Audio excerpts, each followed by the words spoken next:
All right, hello everybody. This is Jimmy Cross. Wanted to do a quick video over my Module 3 ATA of my article analysis on what teachers want from colleagues. I thought this was a really fascinating article.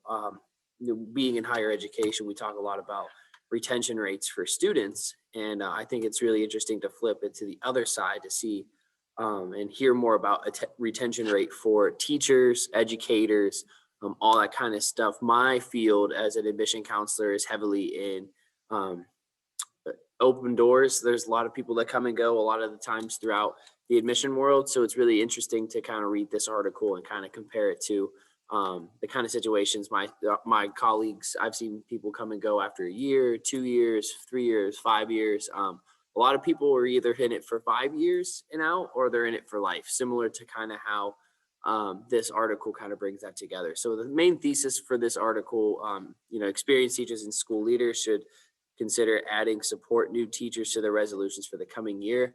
I think if you have the experience, you should definitely be able to highlight it with other people and kind of as new teachers go through their trials of and challenges when it comes to educating students, we should be able to sit back and help them get developed into becoming an educator here in the school district.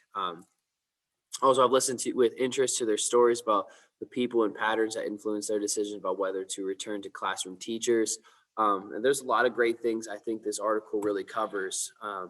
It talks about retention and trying to see if teachers still want to be a part of the school district after a couple years. I think one assumption from this article is crafting a great sense of community amongst teachers will help kind of sustain great work culture.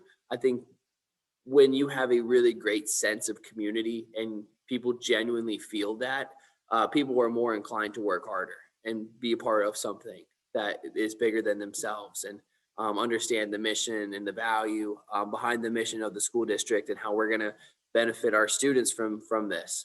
And I think it can also be used in higher education as well. I was kind of talking about that with the field of admissions, of college admissions. It is a very open door, as in people are coming and going frequently. So this could be definitely put into practice when it comes to higher education in my field. Also, getting experienced teachers to help you reflect on how you can improve, I think, can also increase morale. It is important to highlight how having a great sense of community will help develop young professionals into life-changing teachers. I think teachers that are experienced, I think, like I already have mentioned, should be able to instill some knowledge into the young educators and help them go through their own struggles that they may be facing. And I think this whole article goes into a lot of the HCLE standards. Onboarding, I think, is a great one. Offering activities, all that kind of different stuff through 9.1.1. Training and development also is a great section there in developing young teachers. But applying the best practices in adult learning to the design of professional development. I think professional development should be also added into school districts if it's not already. Performance management, seeing how you're performing as in your role as a teacher and seeing how we can improve. And then also the second section, career leaders and success planning was a great section. I think that all encompasses a lot of things that helps put students in the right position because their teachers are in the right position to be successful in the classroom. And also organizational culture under section 16. All three of those points really kind of hit home and establish conditions that promote employees and students' well-being. That should always be the priority, is having the well-being of your students and your teachers at an all-time high.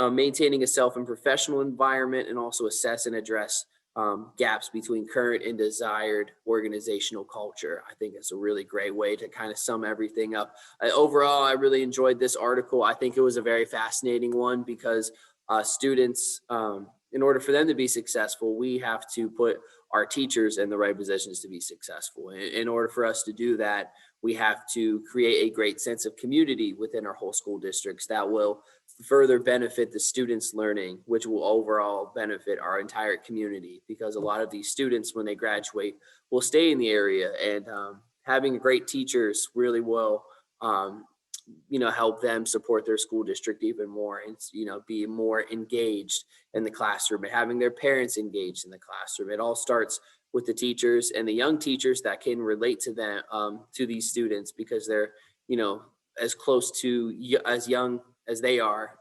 They're the youngest teachers that they're probably going to have when they're in school. So being able to relate to them, to a lot of current events going on in society, social media trends, all that kind of stuff. So that's overall my analysis, and I think this was a great article overall, and I hope everybody has a great day. Thank you.